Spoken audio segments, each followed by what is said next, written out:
തൊണ്ണൂറ്റിയൊമ്പതിലെ വെള്ളപ്പൊക്കം.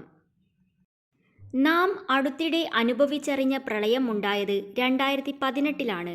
എന്നാൽ ഇന്നേക്ക് 100 വർഷം മുൻപ് 1924 വലിയ പ്രളയം കേരളത്തിലുണ്ടായി. കേരളത്തിൽ 1924 ജൂലൈ ഓഗസ്റ്റ് മാസങ്ങളിലായി ഉണ്ടായ ഭീകരമായ വെള്ളപ്പൊക്കമാണ് 99-ലെ വെള്ളപ്പൊക്കം.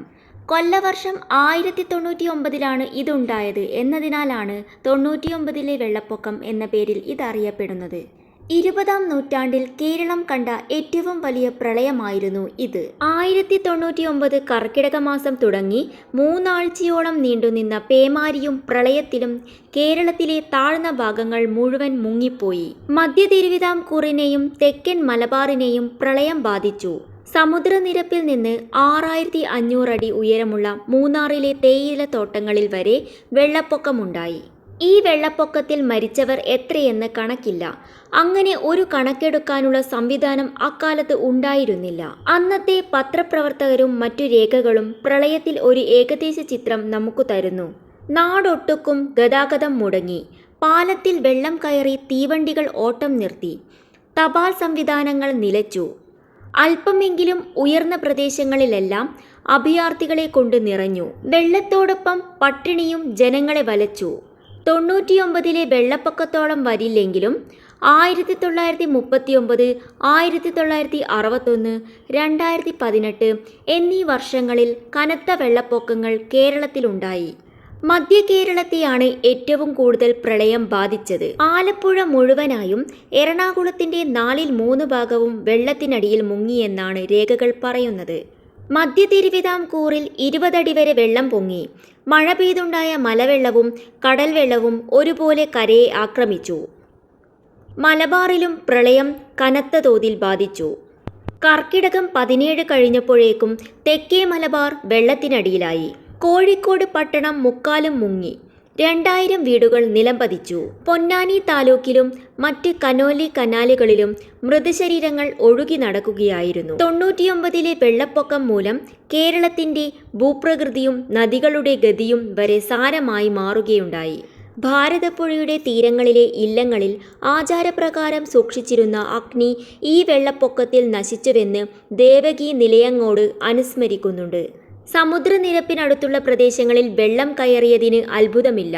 എന്നാൽ സമുദ്രനിരപ്പിൽ നിന്ന് 5000 മുതൽ 6500 വരെ അടി ഉയരത്തിലുള്ള മൂന്നാറിലെ തേയിലത്തോട്ടങ്ങളിൽ വെള്ളപ്പൊക്കമുണ്ടായെന്നാണ് 99-ലെ വെള്ളപ്പൊക്കത്തിൽ ഏറ്റവും അമ്പരപ്പിക്കുന്നത്. ഏഷ്യയിലെ സ്വിറ്റ്സർലാൻഡ് എന്ന് വിശേഷിപ്പിക്കപ്പെട്ട സ്ഥലമായിരുന്നു അക്കാലത്തെ മൂന്നാർ. ബ്രിട്ടീഷുകാരുടെ പ്രിയപ്പെട്ട താവളം. അന്ന് മൂന്നാറിലെ വൈദ്യുതിയും റോപ്വേയും മോണോറെയിൽ തീവണ്ടിയും വരെ ഉണ്ടായിരുന്നു.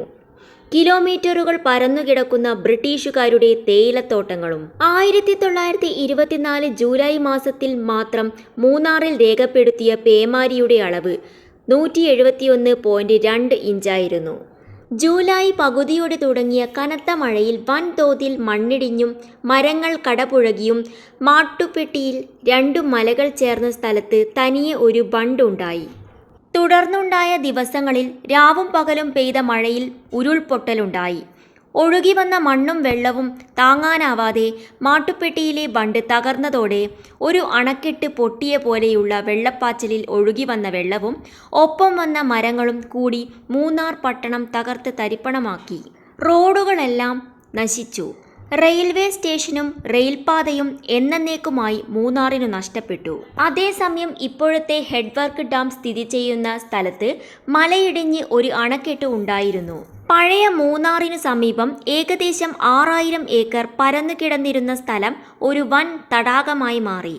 മഴ തുടങ്ങിയതിൻ്റെ 6-ാം ദിവസം ഈ അണക്കെട്ട് പൊട്ടി. ഈ മലവെള്ളപ്പാച്ചിൽ അവസാനിച്ചത് പള്ളിവാസലിൽ 200 ഏക്കർ സ്ഥലം ഒറ്റയടിക്ക് കുത്തിയൊലിപ്പിച്ചുകൊണ്ടായിരുന്നു. 150 അടി ഉയരമുള്ള ഒരു വെള്ളച്ചാട്ടം സൃഷ്ടിക്കപ്പെട്ടു. പള്ളിവാസലിൽ വൈദ്യുതി ഉൽപ്പാദിപ്പിച്ചിരുന്ന 2 ജനറേറ്ററുകൾ മണ്ണിനടിയിലായി. പള്ളിവാസലിന്റെ രൂപം തന്നെ മാറിപ്പോയി. കുട്ടമ്പുഴ, പൂയംകുട്ടി, മണികണ്ഠൻ ചാൽ, പെരുമ്പൻകുത്ത്, മാങ്കുളം, കരിന്തിരിമല, 50-ാം മൈൽ ലക്ഷ്മി വഴിയായിരുന്നു അന്ന് മൂന്നാറിനെയും ആലുവയെയും ബന്ധിപ്പിക്കുന്ന പാത കടന്നു പോയിരുന്നത്. മധുരയെയും മുസിരിസിനെയും തമ്മിൽ ബന്ധിപ്പിച്ചുകൊണ്ട് പശ്ചിമഘട്ടത്തിലൂടെ കടന്നു പോയിരുന്ന പുരാതന പാതയാണിതെന്ന് വിശ്വസിക്കപ്പെടുന്നു. കുണ്ടളവാലി റെയിൽവേ എന്നറിയപ്പെട്ടിരുന്ന മൂന്നാറിലെ നാരോ ഗേജ് റെയിൽ ലൈനുകളും സ്റ്റേഷനുകളും പ്രളയം പരിപൂർണമായി ഇല്ലാതാക്കി. പാലങ്ങൾ തകർന്നു. റെയിൽപാളങ്ങളും സ്റ്റീം ലോക്കോമോട്ടീവ് എഞ്ചിനുകളും ഒലിച്ചുപോയി. തേയില ഫാക്ടറികൾ നശിച്ചു. തേയില കൊണ്ടുപോകാനായി 1902 സ്ഥാപിച്ച റെയിൽപാത മൂന്നാറിൽ നിന്ന് മാട്ടുപ്പെട്ടി കുണ്ടള വഴി തമിഴ്നാടിന്റെ അതിർത്തിയായ ടോപ്പ് സ്റ്റേഷൻ വരെയായിരുന്നു. മൂന്നാറിലെ തേയില ടോപ്പ് സ്റ്റേഷനിൽ നിന്ന് റോപ്പ് വേ വഴി ബോഡിനായ്ക്കന്നൂരിലേക്കും തുടർന്ന് കപ്പലിൽ ചരക്ക് കയറ്റി വിടുന്നതിനായി തൂത്തുക്കുടി തുറമുഖത്തെത്തിച്ചിരുന്നു. മാങ്കുളത്തിനും മൂന്നാറിനുമിടയിലായി സ്ഥിതി ചെയ്തിരുന്ന കരിന്തിരി എന്ന വലിയ മല ഭീകരമായ മണ്ണിടിച്ചിലിനെ തുടർന്ന് പൂർണ്ണമായി തന്നെ ഇല്ലാതായി. പഴയ ആലുവ മൂന്നാർ റോഡ് എന്ന് ഇപ്പോൾ അറിയപ്പെടുന്ന ഈ പാത കടന്നു പോയിരുന്നത് പെരിയാറിന്റെ കൈവഴിയായ കരിന്തിരി ആറിന്റെ കരയിലെ ഈ മലയോരത്തു കൂടിയായിരുന്നു. മലയിടിച്ചിലിൽ ആ പാത ഒരു പ്രധാന ഭാഗത്തെ പുനർനിർമ്മിക്കാൻ കഴിയാത്ത വിധം സമാവശേഷമാക്കി. പൂർണ്ണമായും തകർന്ന മൂന്നാറിനെ വീണ്ടും ഒരു ഉയർത്തെഴുന്നേൽപ്പിന് സഹായിച്ചത് ബ്രിട്ടീഷുകാർ തന്നെ. വീണ്ടും തേയില നട്ടു, റോഡുകൾ നന്നാക്കി. മൂന്നാർ പഴയ മൂന്നാറായി. എന്നാൽ ആ വെള്ളപ്പൊക്കത്തിൽ മൂന്നാറിന് സംഭവിച്ചത് ഒരു വലിയ നഷ്ടമാണ്. പിന്നീടൊരിക്കലും അവിടേക്ക് തീവണ്ടി ഓടിക്കയറിയിട്ടില്ല എന്നതാണ്. മൂന്നാറിൽ തീവണ്ടി ഉണ്ടായിരുന്നു എന്നത് തന്നെ ഒരു അത്ഭുത വാർത്തയാണ്. കാക്കനാടൻ്റെ ഒറോത്ത എന്ന കൃതിയിലെ മുഖ്യ കഥാപാത്രമായ ഒറോത്ത 99-ലെ വെള്ളപ്പൊക്കത്തിൽ മീനച്ചിലാറ്റിലൂടെ ഒഴുകിയെത്തിയവളാണ്. പ്രസിദ്ധ സാഹിത്യകാരൻ തകഴി ശിവശങ്കരപിള്ളയുടെ വെള്ളപ്പൊക്കത്തിൽ എന്ന കഥയിൽ വിഷയമാവുന്നത് 99-ലെ വെള്ളപ്പൊക്കം കുട്ടനാടിനെ ഏൽപ്പിച്ച ആഘാതമാണ്. കൊടുങ്ങല്ലൂർ ചെറിയ കൊച്ചുണ്ണിത്തമ്പുരാന്റെ അതിവാദവർഷം എന്ന കൃതി 99-ലെ വെള്ളപ്പൊക്കത്തെക്കുറിച്ചാണ്. പ്രകൃതി എന്തൊക്കെയാണ് ഒളിപ്പിച്ചിരിക്കുന്നുവെന്ന് ആർക്കും പറയാനാകില്ല. 1924-ന്റെ തനിയാവർത്തനം 2024-ൽ ഉണ്ടാകുമോ? അതോ അതാണോ 2018-ൽ വന്നുപോയത്? പ്രകൃതിയിലെ മാറ്റത്തിന്റെ ഭാഗമായുണ്ടായ വെല്ലുവിളികൾ നേരിടുക എന്നത് മാത്രമേ നമുക്ക് മുന്നിലുള്ളൂ. പ്രകൃതിയുടെ ഒരുക്കങ്ങൾക്ക് 100 മുതൽ 500ഉം 1000ഉം വർഷങ്ങളൊക്കെ എടുക്കാം. ഒരു പ്രതിഭാസവും അവയുടെ ദുരന്തങ്ങളുമൊക്കെ കഴിഞ്ഞാൽ ചിലപ്പോൾ വർഷങ്ങൾ കൊണ്ടു മാത്രമേ വീണ്ടും ആവർത്തിക്കുകയുള്ളൂ. എന്തായാലും 1924-ലെ പ്രളയം കഴിഞ്ഞ 100 ആണ്ട് തികയുന്ന 2024-ലെ മഴക്കാലം കഴിയാൻ ഇനിയും സമയമുണ്ട്. അതുകൊണ്ടു തന്നെ ഇതിലൊക്കെ ഒരു കൗതുകം ഒളിഞ്ഞിരിപ്പുണ്ട്.